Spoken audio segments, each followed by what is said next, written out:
죽음이라는 단어를 들어도 겁먹지 않는다.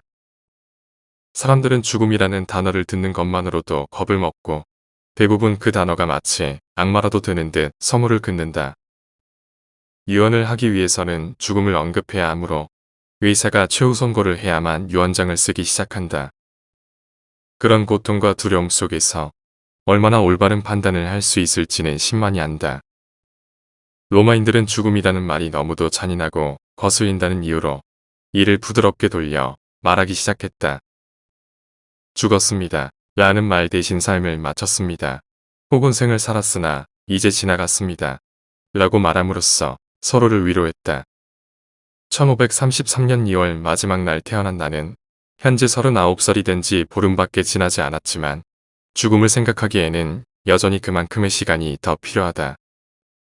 그러나 그렇게나 먼 죽음의 일을 생각하느라 현재를 방해받는 것은 어리석은 짓이다.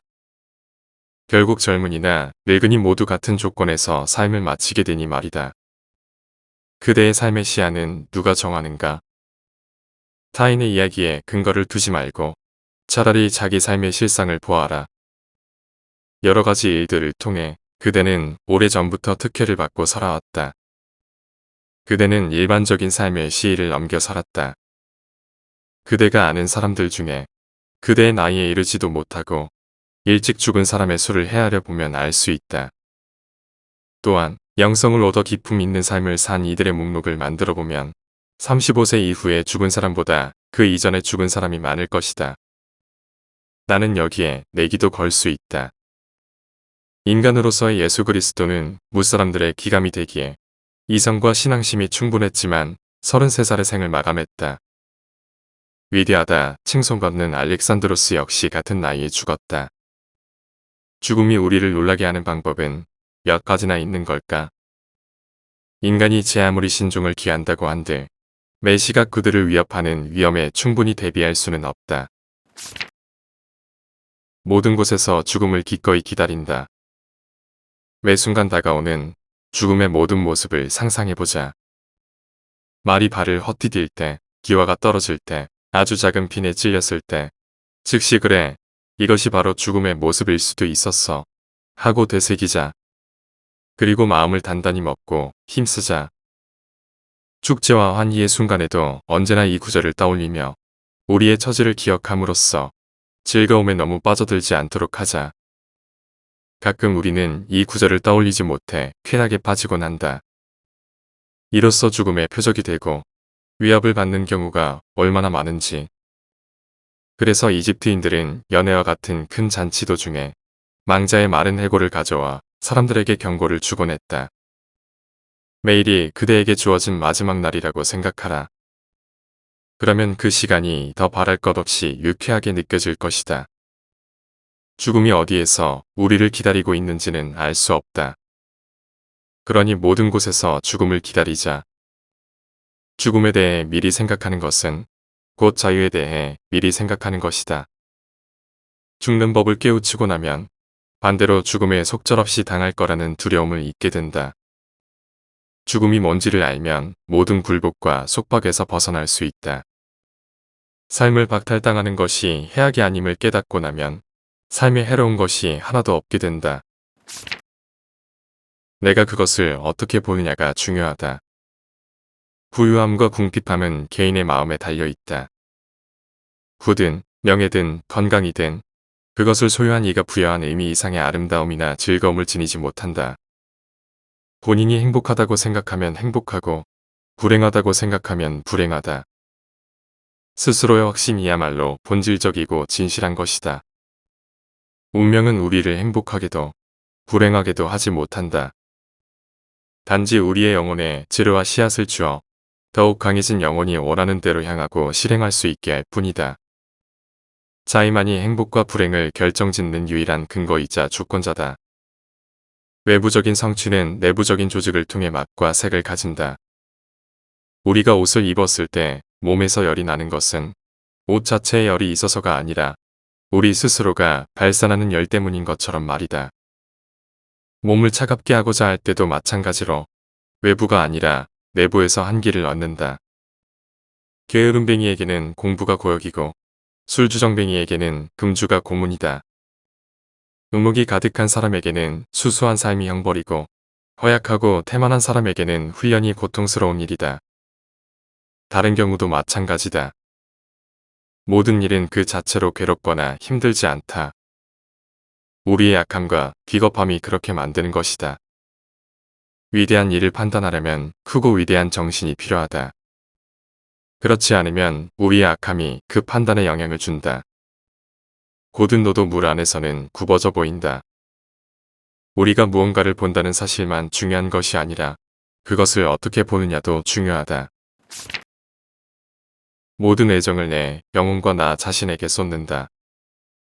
다른 사람들이 수없이 많은 친구나 지인들에게 권세와 명예를 위해 애정을 베푼다면 나는 모든 애정을 내 영혼과 나 자신에게 쏟는다. 새어나가는 애정이 있다 하더라도 그것은 내 의지가 아니다. 사람들은 항상 자기 앞을 보지만 나는 내면으로 시선을 돌려 스스로를 평가한다. 저마다 자기 앞을 바라보지만 나는 내 안을 들여다보는 것이다. 나는 나 자신만 돌보며 나를 끊임없이 시험하고 분석하며 음미한다.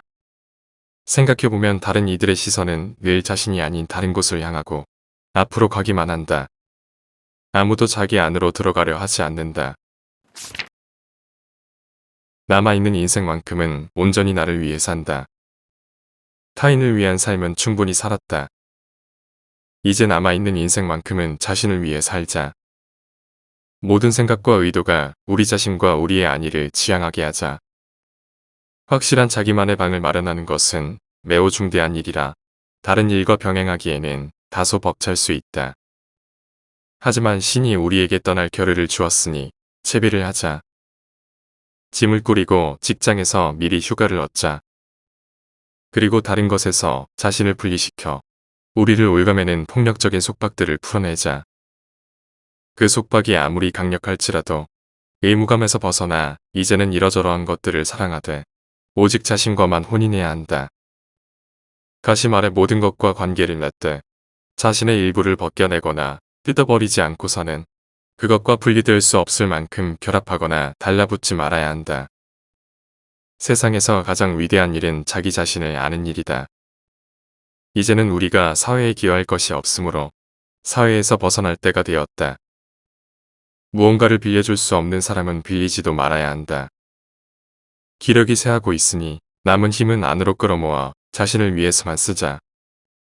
사람들은 쇠약해져가는 우리를 쓸모없고 불쾌하고 성가시게 여긴다. 하지만 우리 자신에게까지 쓸모없고 성가시고 불쾌한 존재가 되지 않도록 주의해야 한다. 자기 자신을 보듬고 어루만지며 무엇보다 본인의 이성과 의식을 스스로 통제해서 사람들이 보는 앞에서 치욕스럽게 실족하지 않아야 한다. 스스로를 충분히 존중하는 사람은 드물다. 어릴 때는 배워야 하고 성인이 되어서는 숙달해야 하며 나이가 들었을 때는 어떠한 의무도 없이 자유롭게 살아야 한다고 소크라테스가 말했다. 잘 살고 잘 죽기 위해 공부한다. 우리는 많은 실수들을 놓친다. 그러나 타인이 그것을 들추어냈을 때도 깨닫지 못하는 것은 판단의 결함이다. 학문과 진리는 우리의 판단 없이도 존재할 수 있으며 판단도 학문과 진리 없이 존재할 수 있다. 자신의 무지를 인지한다는 것은 가장 아름답고 확실한 판단의 증거다. 사물에 대해 더 잘 이해하고 싶지만 이에 대해 대가를 치르고 싶지는 않다. 내 소망은 남은 생애를 고생 없이 평온하게 보내는 것이다. 제 아무리 중요한 학문도 예외는 아니다. 독서도 순전히 심심풀이로서 책 속에서 즐거움을 찾을 목적으로 하는 것뿐이다. 내가 공부를 한다면 그것은 오로지 스스로를 더 잘 알기 위한 일이며 잘 살고 잘 죽는 법을 배우기 위함이다. 앞의 내용은 몽테뉴가 지은 몽테뉴의 수성록의 일부분이다. 몽테뉴는 일상생활에서 얻은 경험을 철학적 사유로 삼은 철학자이다. 모든 인간은 자신만의 가치관이 있고 스스로를 거울 삼아 철학적 사고를 할 수 있다고 말한다. 수성록에서는 죽음, 현재, 자아 등 다양한 면을 소개한다. 이번 영상은 죽음과 자아에 초점을 맞추어 다루었다. 나이를 불문하고 어떻게 살 것인가? 라는 질문을 한다. 지금까지 어떻게 살아왔든지 우리는 이러한 질문에 답하기 위해 변화하며 살아간다.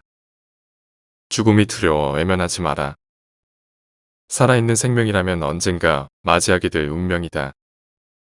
죽음을 받아들이고 하루하루를 스스로를 위해 살아가야 한다.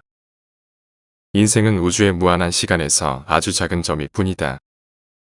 외부에서 보면 작은 점에 불과하지만 내면에서 보면 인생은 하나의 여정이다. 그러므로 스스로 사유하라. 스스로의 세계를 만들어 나가라.